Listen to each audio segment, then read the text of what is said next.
Bir parça qishning siri. Abdori Yalqin Rozi. Bu yil aprelda G'ul shahridan avatilgan bir parcha oq rangli qishni topshirib oldim. Odatdagi ahvolda bir parcha qish tilga olg'uchiligi yo'q, to'limi oddiy narsa. Ammo menga avatilgan bu bir parcha oq qish ajoyib zo'r tarixiy kechirmishlarning shohidi bo'lib, men uchun aytganda az uchraydigan bebaho miros. Chunki bu so'zlayalaydigan, kulalaydigan ham yig'layalaydigan bir parcha qish. U go'yo beshidan talay qismat o'tgan, ko'pni ko'rgan zerak buvaydak so'zlaydi. Gohida qaqoqlab kulatdi, gohida boqoldab yig'laydi.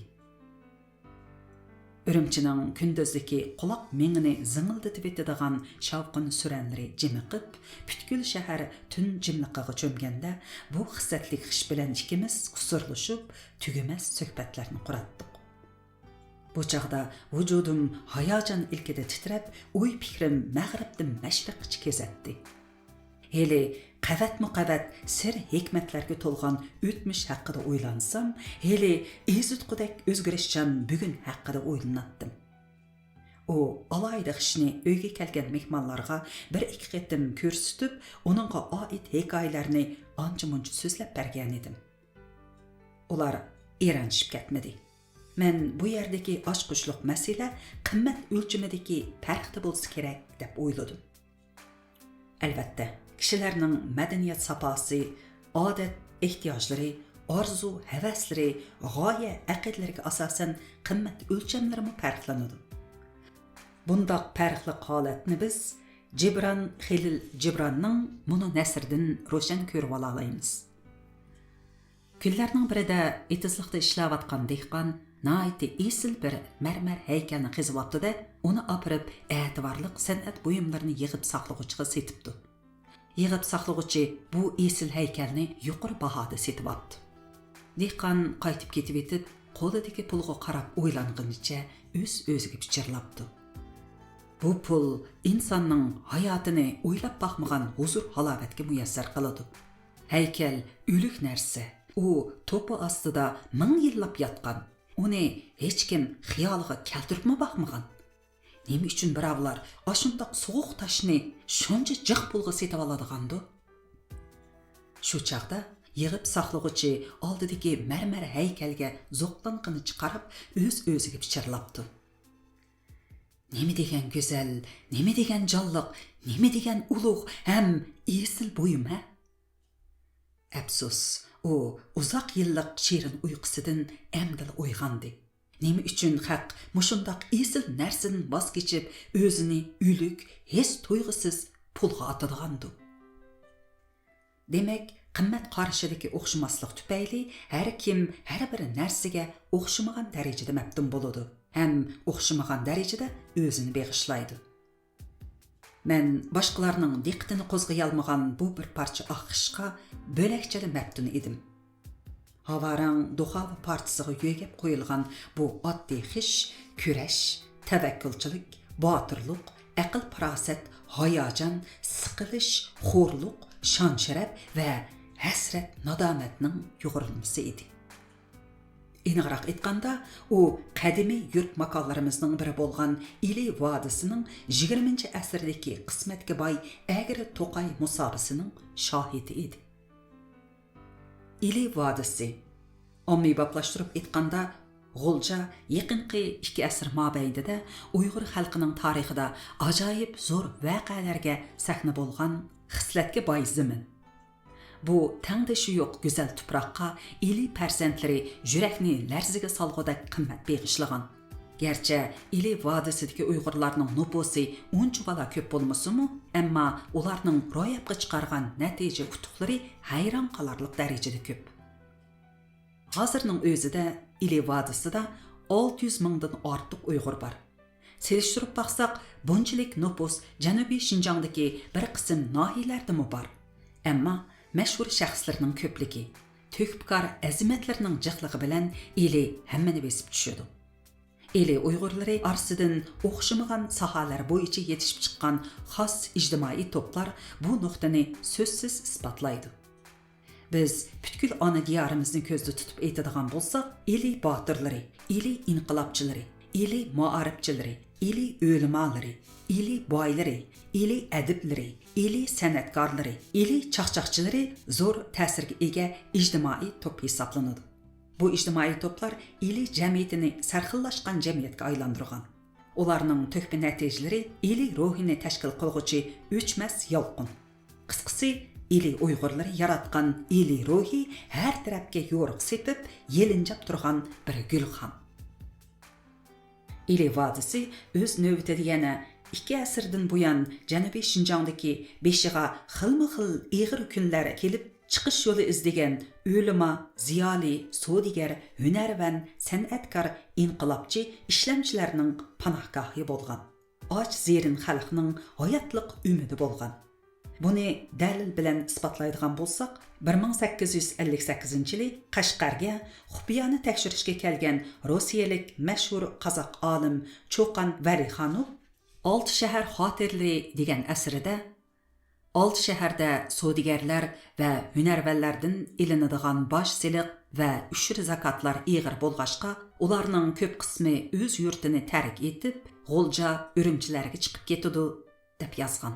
Cho'qan Valixonovdan yarim asr keyin, ya'ni 1915-yili Ufalliq tatar ziyoli Vaqt gazetining muxbiri Nushrivan Yaushev 6 shaharga sayohat degan maqolasida Urumchi tarafdan kelib etib, Oqsuda uchratgan bir ahvolni mundaq yozgan. Jam yesiga kelib, ishlamchilar tushadigan saroyga tushdim. Bu saroy yalang oyoq va jul-jul kiyimlik odamlar bilan to'lgan edi. Amdigina choy ichishga boshlagan edim, asalga o'lashgan chivindek o'lishib oldi. Bu bicharalar och yalang'och, orasida qiyirlarimi bor edi. Nega borsizlar? İliği chiqimiz. Nima uchun? Osh izlab, pul tepish uchun. Qayerliksizlar? Biz Qashqarlik. Aramizda Yarkent xotinliklarmi bor? Atsi saharda Qashqarga qarab yo'lga chiqdim. Yo'lda top-top kishi uchirdi. Ular jamga qarab ketyotdi. Eshaklarga xurjun, oziq-tulik ortishgan bo'lib, o'zlari piyoda yuratdi. Aralarida emçekdeki balalarını kötürgen yaş xotin qizlarmı bar idi. Appak sakallık qeyrilarmı bar idi. Ayakları yalan, ufçusini illitqida kiyimimi yok idi. Közleri kökergen, yüzleri saraygan, iğizleri içilgan, pütkül vücudini ümitsizlik basqan idi. Bu biçarlarmı açlıqdan qutuluş çağrısını izlep iliği səpər qılgan idi. Nushrivan Yauşev'dan keyin yana yarim asr o'tganda, ya'ni 1968-yili dangliq milliy shoir Qurbon Barat o'zining Shimol yulduzlarga talmirib degan nodir she'rida Janubiy Shinjongdan Urumchiga kelib, Nazgodagi bekatda g'iyib sinib yotgan musofirlar to'g'riliq mundaq chin misralarni yozgan. Yo'l besib uzoq kunlar charchigan yo'lovchilar bekatning temi bo'ylab yotudu qatorlashib. Top bo'lib kelgan ular non izlab, baxt izlab, qadimiy ko'chmanlardek suv kechib, tog'lar eshib. Hech kishi uxlamaydi, sukutda yotar tinch, naqshidan xoli yoshlar, qiyrilar salmas parang. O't yongan sonsiz ko'zlar shimolga talmiridi, ulardan so'g'uq yoshlar to'kilar taram-taram. Demek, bir yerim asr vaqt ichida bepoyon ili vodisi va kang qo'rsoq ili xalqi Janubiy Shinjongdan ko'chib chiqqan talay kishilarning panohgohi ham boshpanohi bo'lgan. Shubhasizki, ili vodisi umid vodisi.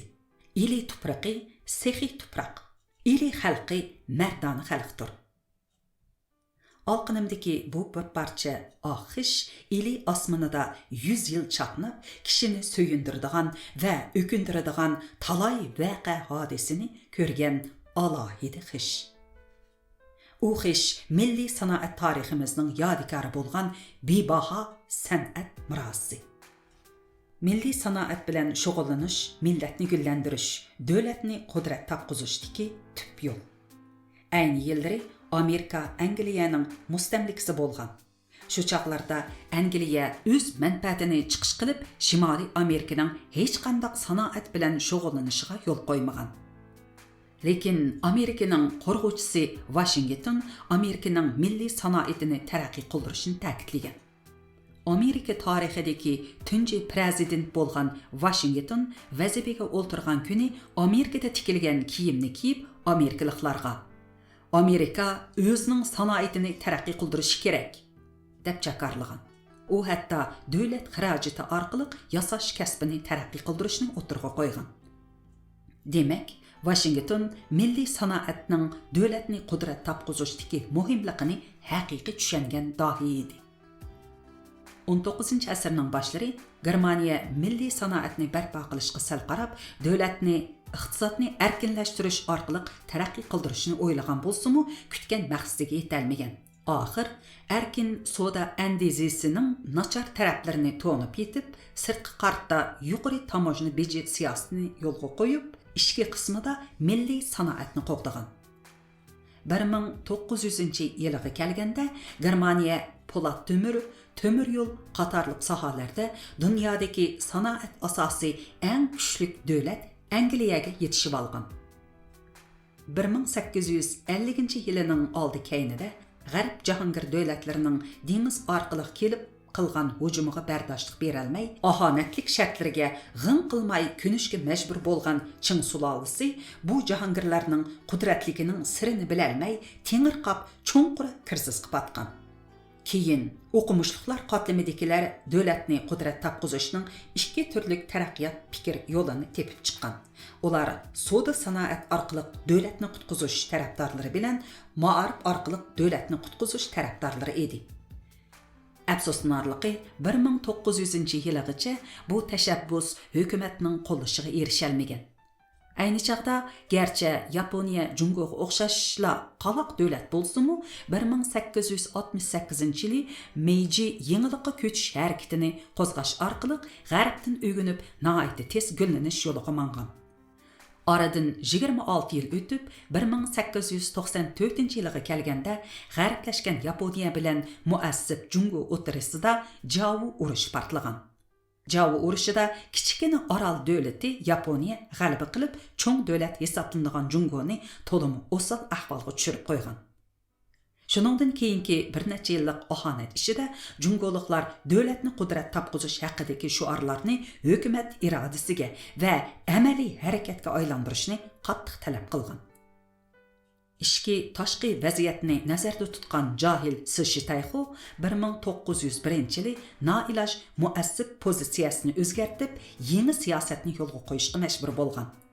Bu yangi siyosat 6 turlik mazmundan tarkib topgan bo'lib, ularning ichida savdo sanoatni rag'batlantirish bilan yangicha maktablarni ta'sis qilish bor edi. Bu yangi siyosatda milliy savdo sanoatning qonuniy o'rni tunji qitim e'tirof qilingan. Texmi ilgirlab savdo sanoatchilarga hukumatning mablag' yordami berildiganligi ta'kidlangan. Ko'ngzichilik ideyasining ta'siri tufayli savdogarlarni va savdo tijoratni kamsitadigan Jungo madaniyati uchun aytganda, savdo sanoatni hukumat harakati orqali gullantirish yo'lini tutish inqilob xarakterlik yangilik hisoblanadi. Lekin hukumat yordami eg'izga ilingan bilan amaliylashmiki tas edi. Chunki Qing sulolasi hukumati har jihatdan bakmo zaiflashib ketgan edi. Shunga darmoni ojiz edi. 1907-yili alohida maqsad bilan Jungoga safar qilib, Urumchidan o'tib ketayotgan Fin millatidan bo'lgan rossiyalik ofitser Manterheim o'zining tekshirish xotirasida Qing sulolasi hukumati Xinjiang o'lkasida 30 yangicha maktab ta'sis qilishni talab qilib, farmon tushirgan bo'lsa-mu, lekin moliya qiyinchiligi sababidan plan to'liq amaliylashmagan deb yozgan. Savdo tijorat sohasida Ilining yangi siyosatni yo'lga qo'yish qizg'inligi yuqori generali Janging 1906-yili xonga iltimos sunib, ijozat olgandan keyin G'oljida hukumat bilan savdogarlar pay qo'shib yung teri savdosi qiladigan bir shirkat qurgan bo'lsa-mu, ammo ro'naq topqiza olmagan.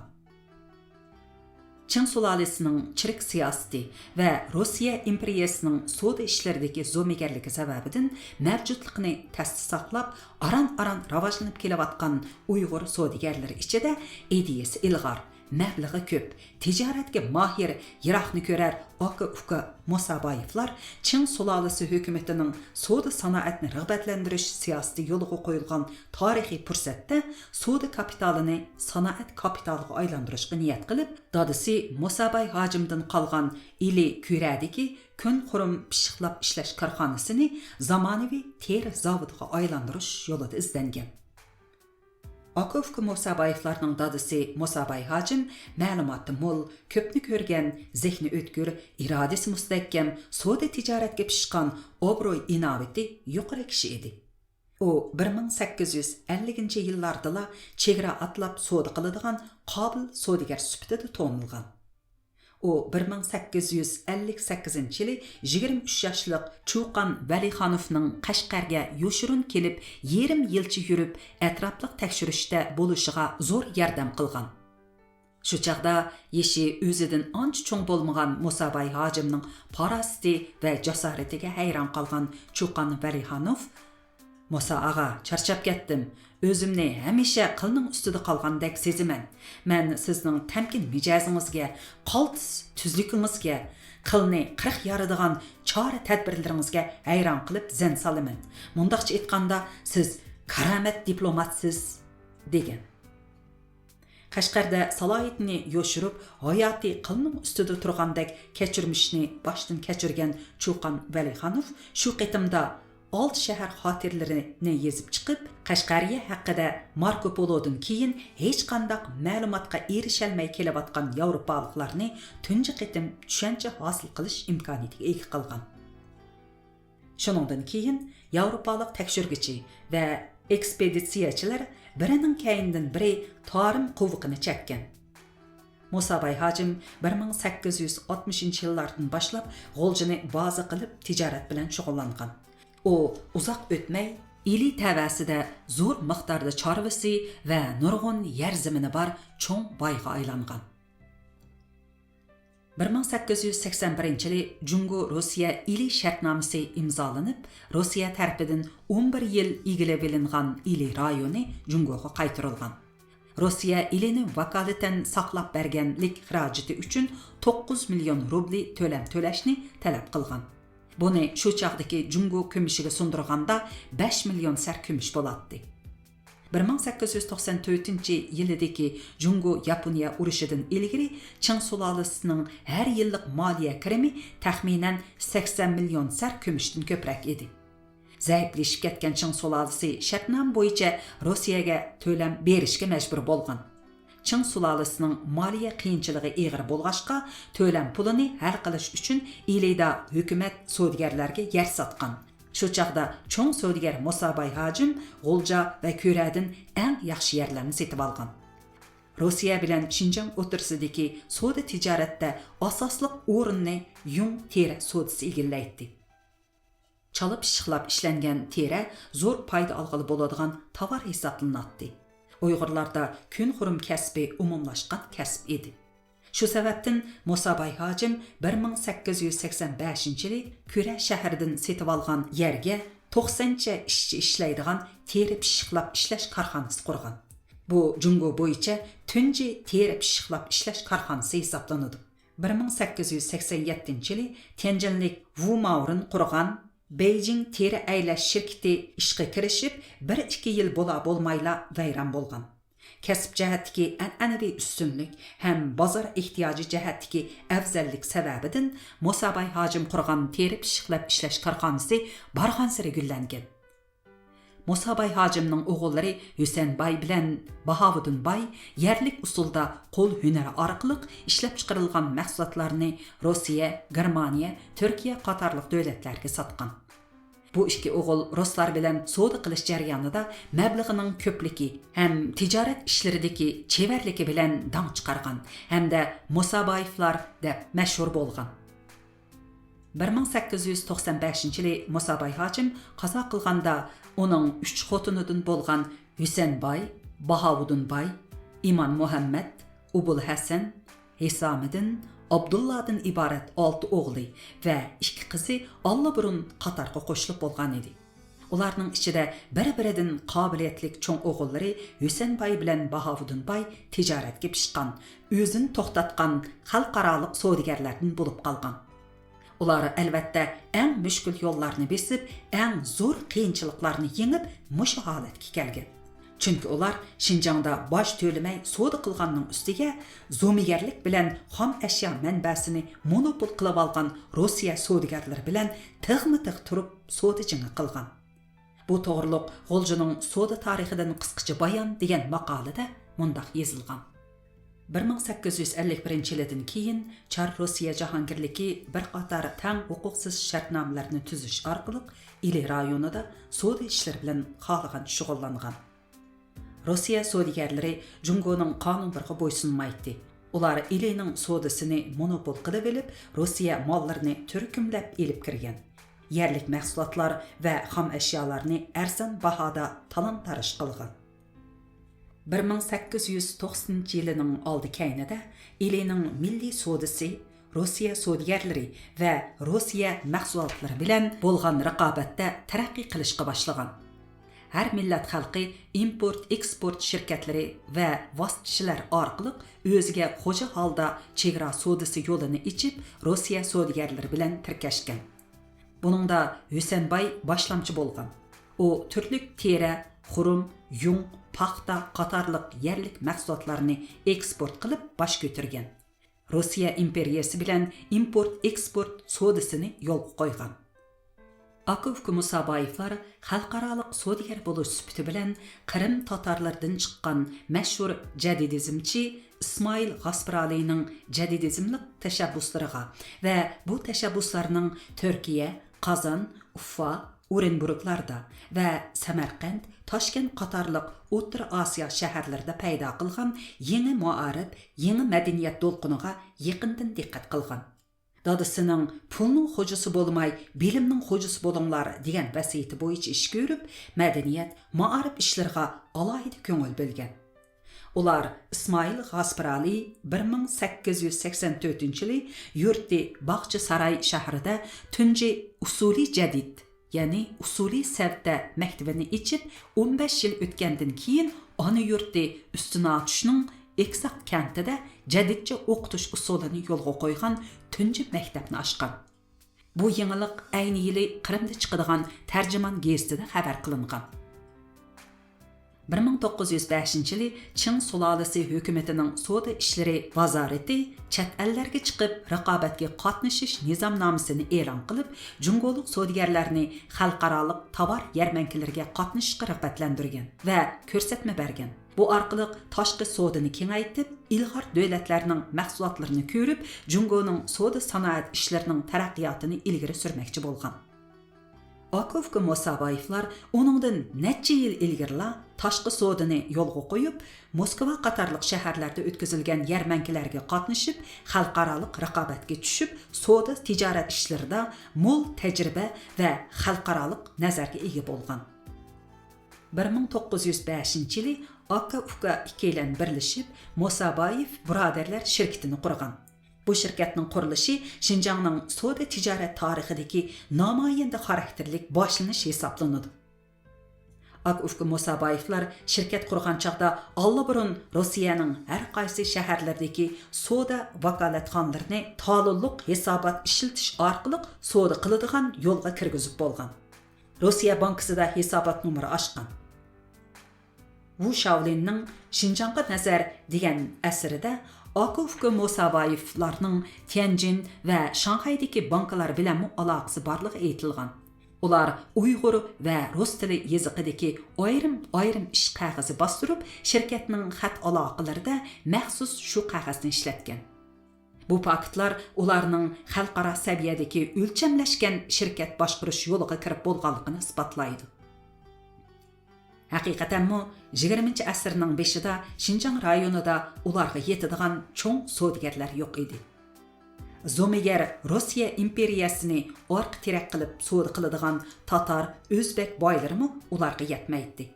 Шинжаңдагы Ханзу содигерлер içinde Tianjinlik sodigerlerinin əməli gücü ən güçlük bulub, ular Tianjin guruhi depmi atlatdı.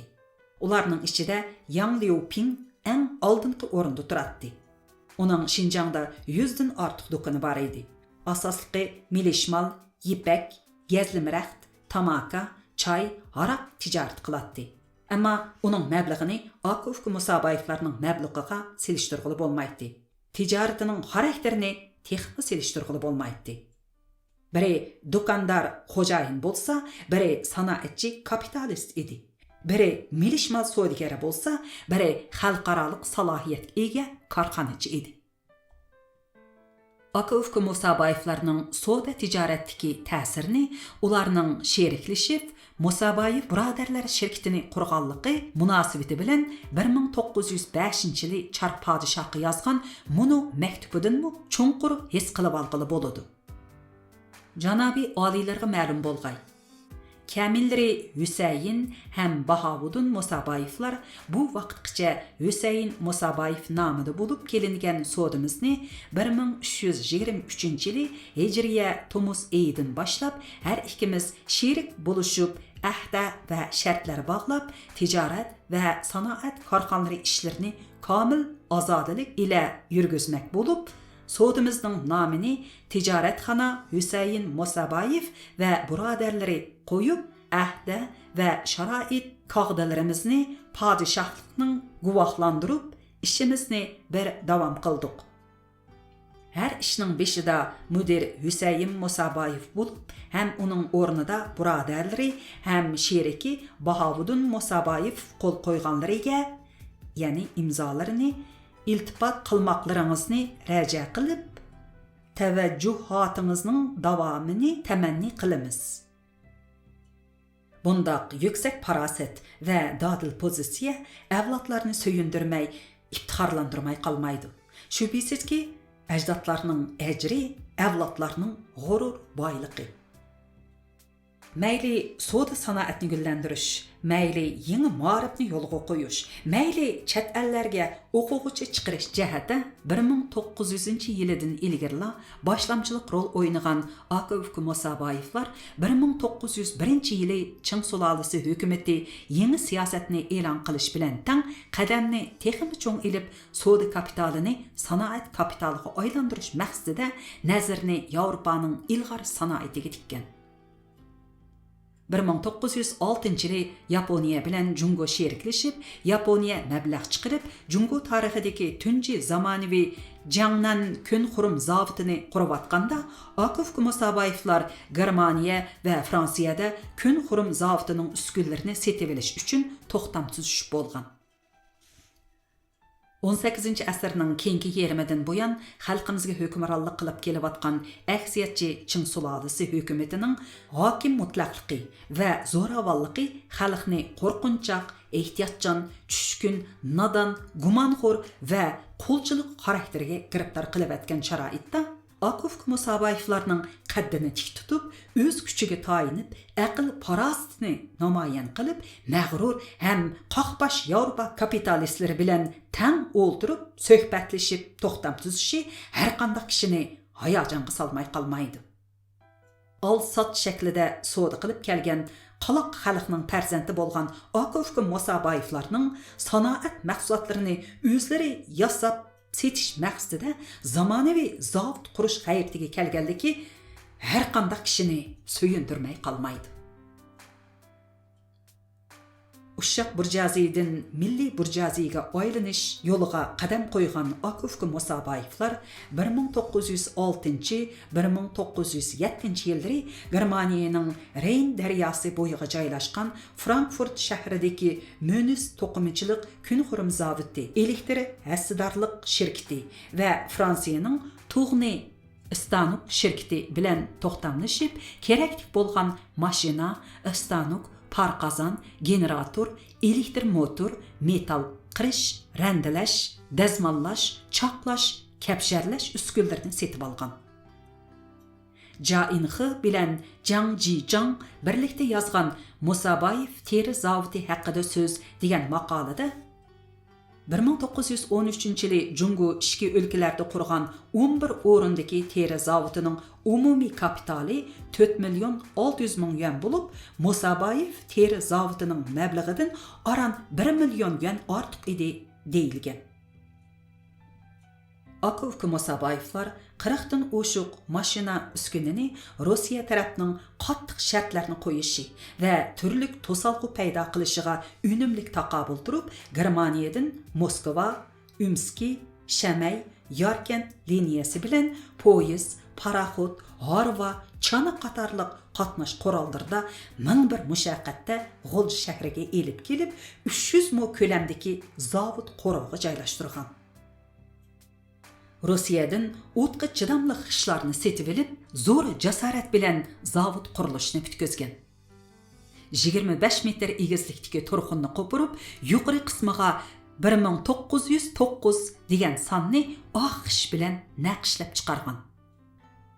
Chingizxonning qo'shinlari Kansay orqali G'o'ljiga yetib berish uchun 48 o'ringa ko'rik solgan bo'lsa, Akovka Musabayevlar Yarkent Qo'rg'as G'o'lji orliqida 200 dan ortiq cho'ng-kichik ko'rik yasab, zavod uskunlarini G'o'lji shahriga elib kelgan. Shundoq qilib 1909-yili kuzda zavodning vut qilib yangragan güdük ovozi ili osmonini larziga silib, Xinjiang milliy sanoatining pardasini ochgan. Bu zavod qalaq natural egilikdiki Xinjiangning sanoatlashishga tashlagan tunji zo'r qadimiy bo'lish sifati bilan 20-asr Xinjiang tarixidagi ahamiyati eng zo'r voqealarning biri bo'lib qolgan. Ayni vaqtda bu zavodning qurilishi ona diyorimiz Xinjiang uchun aytganda emas, balki butkul O'rta Osiyoga nisbatan aytgandami hayron qolarlik zo'r yangilik edi. Bu yangilikni Akovka Musabayevlar aytib tugatkisiz jasorat va minglarcha opirin o'qug'idek farosat bilan talay mushaqqatni yengib, turli davlatlardagi nurg'un savdo, diplomatiya o'rinlariga qatirib, 4 yil vaqt sarf qilib qurib chiqqan edi. Bu zavodning qurilishi ona diyorimizda tunji avlod milliy kapitalistlarning borliq kelganligidan, milliy kapitalning shakllanishiga boshlaganligidan derak bergan. Karl Marx tugmanning beshida pomishchik o'ltirdi, zavodning beshida kapitalist o'ltirdi degan edi.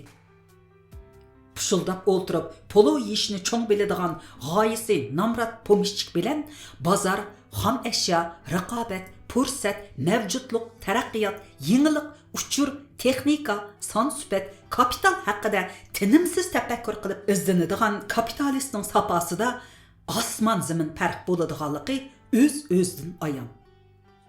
Biri milliy kapitalist, eng az bo'lganda biri milliy korxonadan derak beradi. Milliy korxonalar ko'plab qurilgan siri tabiiy holda hozirgi zamon millati bo'lish uchun eng zarur bo'lgan milliy burjuaziya qatlamini shakllantirdi. Shubhisizki, milliy burjuaziya qatlami bir millatning ijtimoiy qatlamlari ichida iqtisodning, jamiyatning oylanish qonuniyatini tushunadigan ham uning taraqqiyotiga eng kuchli ta'sir ko'rsatadigan qatlam hisoblanadi. Milliy burjuaziya qatlami shakllanmagan millatning siyosiy tafakkuri hargiz yetilmaydi. Iqtisodiy ingi haqiqiy ma'noda uyg'onmaydi. Nodon boylarda bolalarga miros qoldirishdan ortiq ahamiyatli orzu bo'lmaydi. Ularning ilkidagi boylikning ijtimoiy roli bakmo to'van bo'ladi. Shunga korxonaning qimmati, korxonchilarning roli haqida chunqur ta'sirotga ega yaponlar 100 professor tarbiyalagandan bir korxonachi yetishtirgan a'lo deb qaraydi. Haqiqatanmi milliy korxonachilar millatning zo'r boyligi hisoblanadi. Milliy kapital kuchi yo'q yoki milliy kapital kuchi ojiz millat zamonaviy taraqqiyotdan to'lim yiroq turadi. Bir jamiyatda bir korxona quriladi ekan, tabiiy holda milliy kapitalning jo'g'lanishiga bir eshik ochiladi. U korxonada ishlaydigan maxsuslashgan malakali ishchilar qo'shini borliqqa keladi. Avlodma-avlod natural egilik va ibtidoiy ishlab chiqarish shakli orqali o'zini qamdab kelayotgan qaloq, namrat, Чечилаңғы бір жәмиятке nisbatan aytganda qoida tuzum еңігі ega, vaqt, үнім bilan hesablashadigan malakalik ishchilarning barliqqa kelishi sal chaqlaydigan yenilik emas albatta. Parasatlik, jiraqni ko'rar aka-uka Musaboyevlar zavodning taraqqiyotini, ishlab chiqarishning kapolatga ega qilinishini nazarda tutib, zavodda gudik yangirtishdan avval germaniyalik texniklarni, Rossiyalik tatar o'qituvchilarni, Buxoroda o'qib kelgan domolalarni taklif qilib, hozirgi Ili pedagogika institutining o'rnida texnik ishchilarni tarbiyalaydigan kasbiy maktab qurib, zamonaviy zavodning talabiga loyiq boshqaruvchi, texnik va ishchilarni tarbiyalash ishini boshlagan. Odatda maktab quru deb ataladigan bu o'rinda 3 qarorda 500 dak ishchi tarbiyalangan. Ularning ko'pinchisi Janubiy Shinjongdan Iliga ish izlab chiqqan musofir yetim yesirlar edi. Ularning orasidan buxgalter, hisobchi, statistikchi, kassir, mexanik, parqason boshqaruvchi, sho'rnik, texnik, master, tokar, silsar, kapsharchi, priyomchi, telefonist qatorliqlar yetishib chiqqan. Aka-uka Musaboyevlar yana zavod ishlab chiqarishga kirishib, bir necha yildan keyin Rossiyaning Qozon shahridan Xalicha Abistay qatorliq 3-4 tatar ayol o'qituvchini taklif qilgan. Bu Abistaylar uchun maxsus ayollar hunar maktabini ochib, qiz-cho'qonlarga savat chiqarish tarbiyasi bergandan sirt, kiyim tikish, yungdan sharpa, pofayka, palay, poypoq qatorliqlarni to'qishni, resheliya, giladiya, shitiya, kanva qatorliqlarni ishlashni o'rgatgan. 1907-1909 yillari atrofida yetim yesir bolalar uchun qurilgan Darul Shafqat maktabida Turkiyada o'qigan o'qituvchilar Istanbuldagi maktablarning programmalari bo'yicha o'qitish olib borgan ham rus tili bilan xanzu tili o'rgatgan. Ular o'qitadigan darslarning doirasi tor, tijorat va zavodga kerakli bilimlar ko'proq edi. Buningdan Musaboy jamiyatining savdo sanoat ishlari bilan shug'ullanadigan munavvar emgakchilarni tarbiyalashni maqsad qilganligini ko'rib olg'ili bo'ladi. Bu mezgilda yana G'o'lji boylari birlashib, Uyg'ur ma'arif tarixidagi tunji to'liqsiz o'rta maktab Rushdiya maktabni qurgan. Aka-uka Musaboyevlar texmo mardonlik ko'rsatib, chet ellarda o'qishni xohlaydiganlar o'zini ma'lum qilsa, o'qish xarajatini o'zlari ustiga elib, o'qitishga kapolatlik qiladiganligi haqida uqtirish tarqatgan. Musaboyev teri zavodi qurilgandan keyin ta'siri nihoyatda cho'ng bo'lgan. 1872 yildan e'tiboran Shanxayda inglizlarning mablag'i bilan chiqib kelayotgan Jungo tarixidagi tunji va eng nupuzli gazet Shinbao gazetida bu xabar besilgan. Ayni chaqda Yaponiyada panohlanib turayotgan dangliq islohotchi mutaffakkur Kang Yuvey 1910 yili 20 aprel xonga sungan shikoyatnomasida Ilida qurilgan Kunxurum zavodi aslida Rossiya mallarga taqobil turishni nazarda tutib qurilgan edi. Halbuki Shinjongdagi savdo ishlarida Jungo savdogarlari bosh to'laydi, Rossiya savdogarlari bosh to'lamaydi. Bundaq bo'lsa taqobil turish degan bir quruq gap bo'lib qolmadimi? Bu hal hukumat bilan savdogarlarni mushkul o'ringa tushirib qo'ydi. Savdogarlarimizning orzu talablarini e'tiborga olib, ular setib olgan va sotgan terilarga boj ilib, ishlab chiqargan pishiq mahsulotlardan boj ilishni kechirim qilish orqali ularning davomli tijorat qilishiga madad berilsa bo'ladi deb o'tirg'a qo'ygan. Buningdan bu o'rta tipdagi zavodning ayni chaqda dog'dug'isining nalargacha berib yetganligini ko'rib olg'ili bo'ladi. Zavod ishlab chiqarishga kirishtirilgandan keyin chorvachilardan ko'plab xom ashyo setib olgan. Ili xalqi xil obdonla manfaatlangan.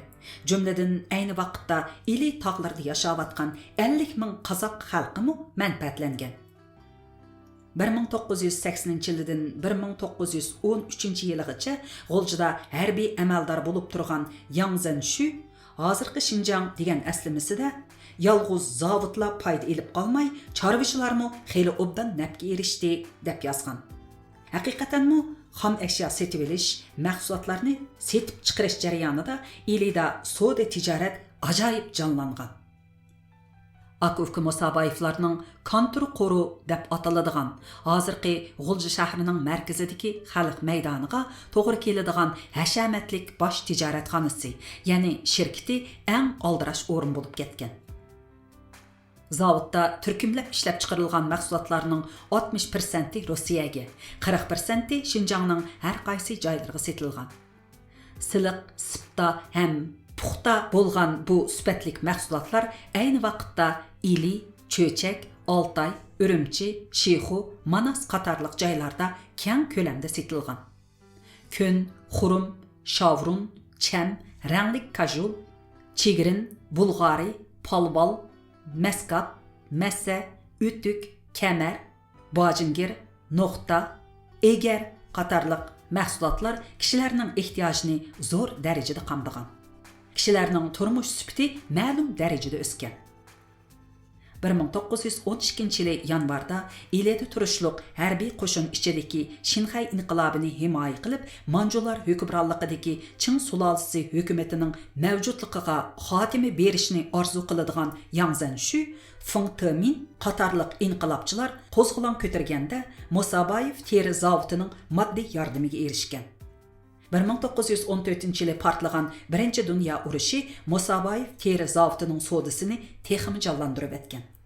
Urushga qatnashganligi sababidan egar o'tdik, chegrin, no'xta va kun xurumga bo'lgan ehtiyoji jiddiy oshgan Char Rossiya hukumati kayni-kayndan mal zakaz qilgan. Akufka Musabayevlar Musabayev teri zavodini qurish jarayonida yana G'ulji shahridagi hozirgi xalq maydonining o'rnida savdo tijorat ishlarini bajaradigan cho'ng ko'lamlik zamonaviy qurol salgan. Bu qurol Musabayevlar konturi deb atalgan. Bu o'rin Musabayev birodarlar shirkatining o'rni qilingan. Bu qurol yana kontur qurol deb atalgan. Qaloq, natural egilik va partizancha savdo tijorat shakli umumlashgan ayni yillarda savdo korxonasi bo'lgan Musabayev birodarlar shirkati bilan sanoat korxonasi bo'lgan Musabayev teri zavodi Ili tavasidagi zamonaviy hayotning eng ro'shan belgisi bo'lib qolgan. Shubhasizki, sanoatlashtirish iqtisodiy gullanish va jamiyat taraqqiyotining muqarrar yo'li. İctimai ishlab chiqarish kuchlari taraqqiyotining muayyan bosqichga yetganligining muhim belgisi. Haqiqatanmi Musabayev birodarlar shirkati bilan Musabayev teri zavodi qurilib uzoq o'tmay G'ulji shahri Xinjiangdagi eng obod, madaniy, jadidcha maktablar eng ko'p ichilgan, savdo tijorat jonlangan, jalbkor shaharga aylangan. Nushriban Yaushev 1915 yili Janubiy Xinjiangni sayohat qilib ketib etib, vaqt gezitiga avatgan maqolasida Alt shahar musulmonlari texi taraqqiy qilgani yo'q. Ilm va ma'arif, ziroat, tijorat va sanoat ishlari bir yoqda tursin, bu yerda texi ibtidoiy maktablarmi yo'q. Xalq bak namrat. Bular G'ulji musulmonlaridanla ibrat olsimi yaxshi bo'ladi deb yozgan. G'uljining madaniyat muhiti qo'yiqlashgan sari Rossiyalik bir qism tatar ziyolilar, Toshkent, Anjonliq bir qism o'zbek savdogarlar, o'qimishliq zotlar kayni-kayndan G'uljiga kelib maqollashgan. Ularning orasida o'rtaq milliy gullanish g'oyasini ko'ngliga pukkan zotlarmi? Char Rossiya hukumatining ziyonkashlik qilish obyektiga aylanib qolganligi uchun panohlik izlab kelgan Abdulla Bobidek ma'rifchilarmi? Rossiyadagi urush malamanchiligidan xavf his qilib qechib kelgan boy savdogarlarmi bor edi. Ular G'uljining madaniyat, ma'rif havosini texmi qo'yiqlashtirishda, savdo tijorat ishlarini texmi jonlantirishda ko'rinarli to'xtab qo'shgan. Ashu yillarda yana Qashqar Otush tavasidagi bir qism boylar va o'limalar, shundaqla tirikchilik yo'llarini izlagan namrat avam G'uljiga zo'r qizg'inlik bilan ko'chib chiqib, yangi mahallalarni shakllantirgan. Qisqasi, G'ulji shahri mazkur zavodning sharofati bilan zanjirsimon holda borliqqa kelgan yangicha taraqqiyot manzarasini namoyon qilib, Xinjiangdagi g'aflat uyqusida uxlayotgan boshqa shaharlardan farqli holda zamonaviy dunyoga dodillik bilan yuzlangan madaniy shahar bo'lib qolgan. Rossiyalik mashhur sharqshunos V.V. Bartold G'ulja nomli asarida ayni yillardagi G'uljini Шинжаңның маариф сахасыдагы орны yuqori көтөрүлүп, yeni bir ideyaviy iqim markaziga aylangan edi, deb yozgan. Көріп елішқі болуды ки, Мусабаев тері заводының құрылышы Шинжаңның milli санаитының пәрдісini içipla қалмастын, бәлки ұйғырларының 20-ci əsrdeki milli ұйғыныш әрекетінің пәрдісini ашқан. Şunundan keyin neçə əsrlərdən beri qalaq, turğun, anqav halətdə davam qılıb kelavatqan milli hayatımızda yeni buruluş hasıl bolğan. Akif Musabayevlarning Char Rossiyani asosiy obyekt qilgan eksport-import savdosi 1917-yili Rossiyada yuz bergan Oktyabr inqilobining ta'siri bilan bir necha yil pastga tushib qolgan. Musabayev birodarlar shirkatining Rossiyaning Yarkent, Olmuta, Beshkek, Shamay, Toshkent, O'rinburg, Anjan, O'sh, Jalolobod, Moskva qatorliq shaharlardagi tijoratxonalari, ya'ni vakolatxonalari palach holatga tushib qolgan. Cho'ng-cho'ng muomalalari terperan bo'lib ketgan. Hukumat almashqashqa Akif Musabayevlarning elkidagi zo'r miqdordagi Char Rossiya puli quruq qog'ozga aylanib qolgan. Savdo tijorat tarixida ko'rilib boqmagan krizisga duch kelgan Akif Musabayevlar bu chaqda sabrchanlik bilan kutib, farosat bilan ish ko'rib, xalqaro vaziyatini inchga kuzatib, yosh sovetlar hukumatining g'arb davlatlarining embargosi tufayli iqtisodiy jihatda intayin mushkul ahvolga tushib qolganligini to'nib yetgan. 1920-yili 5-ayning 27-kuni Ili Dotiyi Shugojin bilan Sovet ittifoqi taraf xodimlari Jungo Rossiya vaqtliq savdo kelishimi tuzib, Jungo Olmuta shahrida, Sovet ittifoqi G'ulj shahrida savdo va tashqi aloqa organi qurgan. Buning bilan Akif Musabayevlar savdo aloqasini asliga keltirgan. 1923-yili 50 yoshlar kirib qolgan Bahovuddin Bay Moskvaga berib, ayni vaqtdagi Sovet ittifoqi Markaziy ijroiya komitetining raisi 48 yoshlik Kalinin bilan ko'rishib, savdo aloqasini kuchaytirish to'g'riliq so'zlashgan. Shuning bilan Akif Musabayevlarning tashqi savdosi qaytadan gullangan. Bu zavodning mahsulotlari 1924-yili Germaniyaning Leipzig shahridagi xalqaro tovar yarmankasiga qatnashtirilgan. Husenbay 1926-yili, Bahovuddin Bay 1928-yili qazo qilgan bo'lsa-mu, ammo Musabayev teri zavodi har kuni necha qitim guduk yangirtib, ishlab chiqarishni normal davom etgan. Yiroqlardan ko'zga chiliqadigan G'ulji shahridagi birdan-bir belga xarakterlik qurilish bo'lgan zavod turxuni Ili osmonida mazmut qad ko'tarib turgan. Zavodning tarixiy to'pisi uzuksiz ishib borgan. Zavodga Husenbay bilan Bahovuddin Bay vafot bo'lgandan keyin ularning Istanbul, Moskva, Berlin va Parijlarda tarbiyalangan o'g'illari boshliq bo'lgan. Dastlab 1928-yildan 1933-yilgacha Husenbayning cho'ng o'g'li Sabit Musabayev, 1933-yildan 1937-yilgacha Husenbayning yana bir o'g'li Mijit Musabayev, 1938-yildan 1951-yilgacha yana bir o'g'li Talat Musabayev boshliq bo'lgan. 1940-yillarda zavod injener taklif qilib, texnika yengilab, bir qism mashinlarni to'liqlab, ximiyalik dorilarni ishlatishni yo'lga qo'yib, ishlab chiqarish unumini alohida o'stirgan. Tianjinda tijorat o'rni ta'sis qilib, Yevropa va Arab davlatlariga mal setib, zo'r iqtisodiy unum yaratgan. Materiallarda yozilishicha, Musabayev teri zavodi 1925-yildan 1940-yilgacha o'zining nomida pul tarqitib, tanga qo'yg'izgan. Bu tanga keng doirada ishlatilgan. Bu mis pullar hozirmi Шинжаң muzeyida saqlanib Шинжаңның mustabid hukmroni Шин Шисай Sovet ittifoqida cho'ng tozalashni boshlagan Stalindan ulga va ko'rsatma elib, 1937-yili jallodlik qilichini yalang'ishlab, Шинжаң miqyosida turli bo'ktonlarni choplab, ilg'or ziyolilarni qo'lga olish, bir qism xalqparvar amaldorlarni yo'qotish, boylarni o'ltirib, mol-mulkini bulashni boshlagan. Necha 10 minglagan yaramli kishilar turli usullar bilan yo'q qilib etilgan.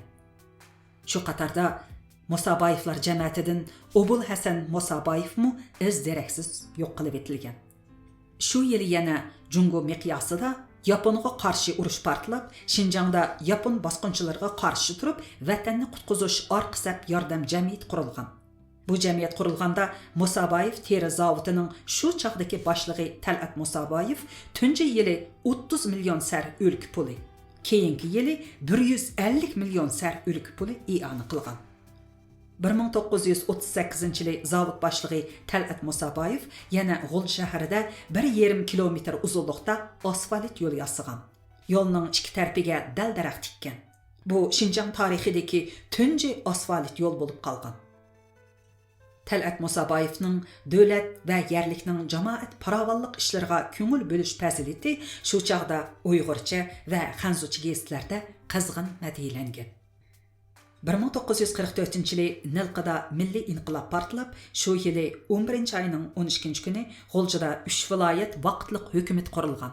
Uzoq o'tmay milliy armiya qurilgan. Bu chaqda Musabayev teri zavodi milliy armiyaga pul i'ona qilgan ham milliy armiyani ehtiyojli mahsulotlar bilan ta'minlagan. Bahovdin boyning o'g'li Ismoil Musabayev bilan Husan boyning o'g'li Anvar Musabayev vaqtliq hukumatda ministr va muavin ministr darajalik muhim vazifalarni o'tagan. 1949 yili 10 oyda Junxo Xalq Jumhuriyati qurilgan. Yangi Jungo maliya jihatda ig'ir qiyinchilikqa duch kelgan, chunki davlat xazinasini Kuomintang hukumati Tayvanga elib ketgan. 1949 yili 2 dekabr Govuyanning muavin zunglisi Chen Yun Markaziy xalq hukumatining 4-sonliq yig'inida zoyim tarqitib maliyatga qizil raqamning o'rnini to'ldirayli degan temada doklad bergan. Shunda qilib, yangi hukumat maliyadagi qiyinchilikni yengish uchun 1950 yili tunji qitim mamlakat bo'yicha zoyim tarqatgan. Shu chaqda Ili viloyatiga 20 million yuan zoyim bileti taqsim qilingan. Musabayev birodarlar shirkati tashabbuskorlik bilan 344 sar naq oltin topshirib 27 million yuanlik zoyim beltini setib olgan. Shuning bilan Ili viloyati zoyim setib olishda mamlakat bo'yicha birinchi bo'lib taqdirlangan.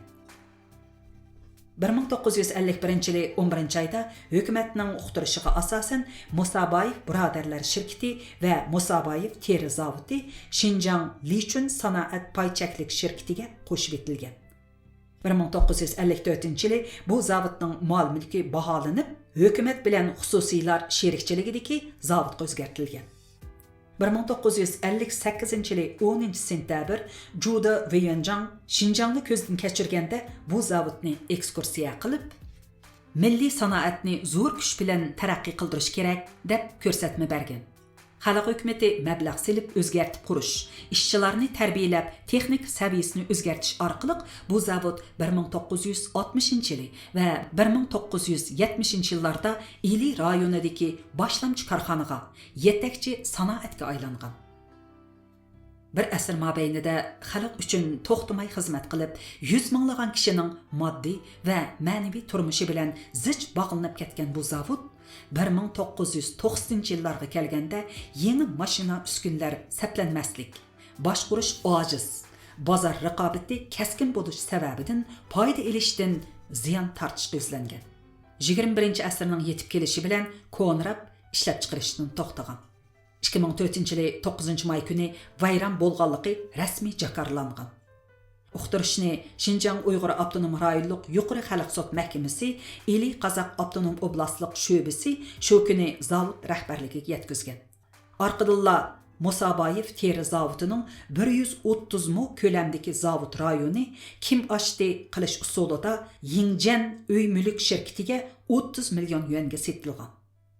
Zavod rayoni setilgandan keyin Ili oblasti Husanbay teri zavodining vayron bo'lish ishlarini bartaraf qilish, hisob aniqlash xizmat guruhi zavodning uskuna aslahalarini biroq mal yig'ib olg'uvchilarga setib etgan. Biroq mal setib olg'uvchilar mashina uskunlarini urib chiqib, parchalab elib ketgan. Faqat 4 turlik mashina Ili Qozoq Avtonom oblastlik muzeyining orqa hovlisiga elib berilib, maxsus tayyorlangan o'ringa muqimlashtirib qo'yilgan. Zavod rayonidagi qurilishlar 2004 yili iyundan boshlab chiqilgan. Шинжаң Уйғур Abdunum rayonluq Partikom təşviqat bölümü күш təşkilləb tüzgən Шинжаң энциклопедиясы namlıq nüfuzluq əsərdə Шинжаңда әң burun qurulğan Milli Sanaat Karxanası dəb baha berilgan bu zor mirasni heç bo'lmaganda xotira qimmatiga ega ma'lum qismini qo'g'dab kelib sayohat boyliqi qilish hech kimning xiyoliga kelmagan. Musabayev teri zavodi vayron qilinishdan 1 yil ilgari, ya'ni 2003-yili xalqaro qadimki yodikorliklar mudiriyati sanoat miroslariga bo'lgan to'nishni birlikka keltirish uchun Rossiyaning Sverdlovsk oblastidagi Tijni Tog'il shahrida dunyodagi har qaysi davlatlarning vakillari imzo qo'ygan Tijni Tog'il nizomnomasini ma'qullagan edi. Bu sanoat miroslari to'g'risidagi tunji xalqaroliq nizomnoma edi. Shundaqla sanoat miroslari uqumining pishib yetilganligining belgisi edi. O'z navbatida bu sanoat miroslarini qo'g'dash ideyasining g'alabasi edi. Sanoat miroslari uqumi madaniyat miroslari uqumi doirasining kengaytirilganligining ifodalarining biri bo'lib, bu uqum 20-asrning 50-yillarida Angliyada borliqqa kelgan. Birleşken Devletler Teşkilatı Ma'arif Fen Medeniyet Organı'nın tirişçanlığı bilen 1973-yili Angliyada Xalqara Sanoat Miraslarını Qo'g'dash Komiteti qurulgan. Bu komitetning 2003-yili iyulda Rossiyada ochilgan 12-qitimliq cho'ng yig'inida ma'qullangan yuqorqi nizomnomasining 1-bo'ligida sanoat miroslari uqumiga mundaq aniqlam berilgan. Sanoat miroslari tarix, texnika, aloqalashish, binokorlik yoki ilm-fan jihatdagi qimmati bo'lgan sanoat madaniyati yodikorliklari xarobalarni ko'rsatadi. U qurilish, uskuna, sex, tugman, zavod, kon, pech, ombar, do'kon, energiyani yig'ish va yetkazish muassasalari, qatnash muassasalari ham sanoatga aloqador ijtimoiy faoliyatlarga ishlatiladigan, masalan, zavod ta'minlagan yoki yaxshilab bergan turalg'u, ibodatxona, ta'lim-tarbiya o'rinlari so'rinlardir. Sanoat miroslarini qo'g'dash haqidagi xalqaroliq nizomnomaning ruhiga xilof holda Шинжаңдagi tipik sanoat mirosi bo'lgan Musabayev teri zavodi yo'q qilingan.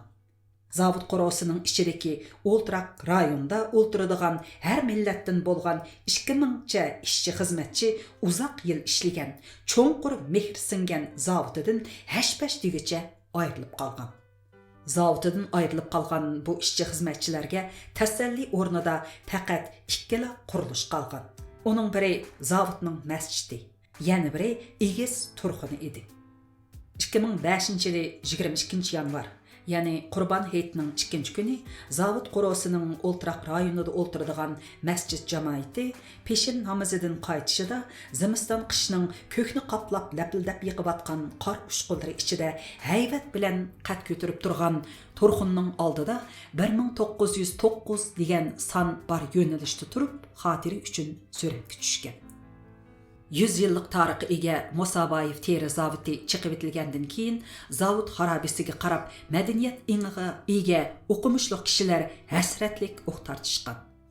Ili oblastlik madaniyat yodgorliklari idorasining kandidat tadqiqotchisi An Yingshin apandi mundaq degan: Hüsenbay teri zavodi ismi jismiga loyiq sanoat mirosi bo'lib, uning chiqib etilishi nihoyatda afsuslanarli ish bo'ldi. İli Qazaq Abdunum oblastlik elektr energiyasi idorasining bir mas'uli mundaq degan: Sanoat mirosi degan bu uqumni qo'yib turib, elektr energiyasi tarmoqi bo'lish sifatida Hüsenbay teri zavodining Шинжаңga tunji tok eqimi elib kelishidek mushu nuqtani ko'zda tutgandimi, bu ko'n o'rinni saqlab qilishimiz kerak edi. 1 yil o'tgandan keyin, ya'ni 2005-yili 20 noyabr zavod rayoniga o'ltiraq bino selish huquqini setib olgan Yingjian uy mulk shirkati qurilish planiga ta'sir yetkazdi, xatarli qurilish deganni bahona qilib, milliy sanoat tariximizning birdan-bir yodgori sifatida qad ko'tarib turgan turxunni chekib etishga tutish qilgan. Buni uqqan zavodning pishqadam ishchi xizmatchilari va ularning xotin bolalari parishon holda aldirab naq maydonga yetib kelib turxunni chaqmaslikni o'tingan. Chunki ular zavoddan yodgor qolgan bu yigani turxunga atdigan oqshomda ancha-muncha qarab qalbiga tasalli tepib kelyotdi. Ozroqmi gumanitar ruhi yo'q. Puldan boshqa hech nimani cho'ng bilmaydigan yangi xo'jayin minglagan, 10 minglagan kishilarning qalbida yuksak o'rin egallagan bu simvolli qurilishni to'xtamay chiqishga buyurgan. Zavodda bir umr ishchi bo'lib, pensiyaga chiqqan Muhammad Salay ismli kasalchan buvay chaqliq o'rindiqida o'ltirib, yuqoridan tövanga bir-birlab qo'mirlib tashlanayotgan turxun xishlariga qarab, muzdek ko'z yoshlarini tutolmay yig'lab ketgan. Gerçi bu buvay sanoat miroslarini qo'g'dash uqumi to'g'riliq hech nima bilmasimi, sanoat madaniyat haqida hech qanday tushunchaga ega bo'lmasimi, ammo kollektivning mehr muhabbatini qadrlaydigan oliyjanob axloq, yurtini suyish hissiyoti, to'kbkor ajdodlarga bo'lgan hurmat yuzsidan cho'nqur nadomat chekkan. Shu chaqda Ili Pedagogika institutining pensiyaga chiqqan dangliq o'qituvchisi Osim Ma'sum apandi 1984-yildan beri mazkur zavodda tarjimon va ishxona mudiri bo'lib ishlab kelgan o'g'li Eminjonni chaqirib, "O'g'lim, bu bir cho'ng yo'qotish, ajdodlarga qilingan qora yuzlik, madaniyatga qilingan buzg'unchilik, tarixga qilingan hurmatsizlik." 1989-yili Berlin temi o'rvitilganda Berlin shahrining fuqarolari 40 yillik milliy azobni aslatadigan bu tamning qishlarini xotiri uchun 1-2dan elib ketishgan. Sen chiqilayotgan turxun qishlardan bir nechini saqlab qo'ygin. Nodon kishilar aynakka qarab ko'rolmaganni, dono kishilar kesakka qarab ko'ralaydi degan gap bor. O qishlar milliy sanoat tariximizning guvohchisi degan. 100 yillik tarixga ega milliy sanoatning tragediyasini o'z ko'zi bilan ko'rib turgan Eminjon Osim dadasining gapini anglab Turxundagi 1909 degan son uchun ishlatilgan oq xishdan bir nechini elib olgan. Boshqa kishilarmi ilhomlanib 1-2dan xishni elib ketishgan.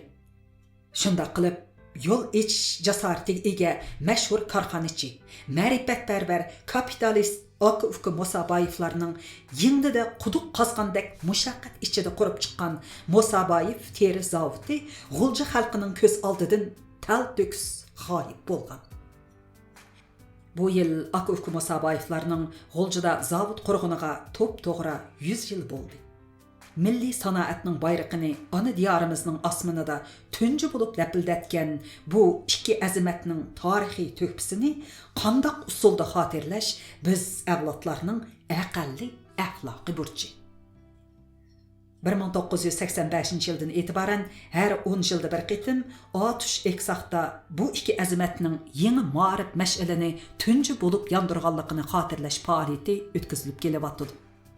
Bir mutafakkur xotirlashga arziydigan tarixiy faoliyatlari, aslashga arzugidek mashhur shaxslari yo'q xalq, bechora xalq.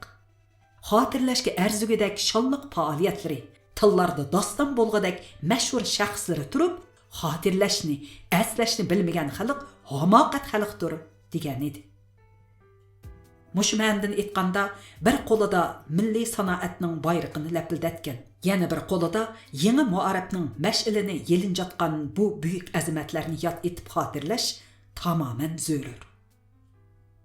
Men bu yil Shinjang yoshlari jurnalining 1-sonida Akif Musaboyevlarning 9 to'kpisi degan maqolamni e'lon qilib, uningda Akif Musaboyevlarning Musaboyev teri zavodini qurganligining 100 yilligini xotirlash zaruriyatini ta'kidlagan edim.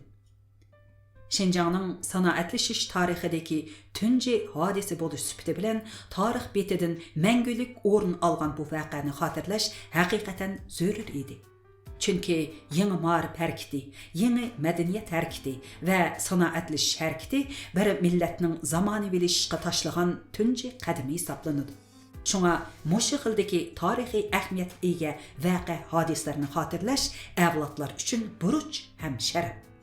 Mening yuqorqi maqolam e'lon qilingandan keyin maqolamni o'qib ta'sirlangan Eminjon Asim, G'ulji shaharlik 2-chi o'rta maktabning til adabiyot o'qituvchisi, do'stim G'ayrat Arkin orqali menga yodgor bo'lsin uchun o'zi saqlab kelayotgan maxsus 1909 degan songa ishlatilgan oq xishdan birini avatibdi. Men aprelda bu xishni topshirib elib, bir asrdan buyon ili osmonida chaqnab, G'ulji xalqining g'urur va iftixor nazarida qarashiga muyassar bo'lib kelgan bu bir parcha xishqa cho'nqur mehrim bilan uzoq tikildim. Kechmish ko'p, so'zlari ta'sirlik, ichilib kulalaydigan ham boquldab yig'layalaydigan bu xislatlik oq xish bilan takror mungdishib, tun kechalarda do'stona sirdashib, oxiri bu maqolni yozib chiqdim. Mana bu meni hayajonga solgan bir parcha xishning siri. 2009 yili iyunda yozildi.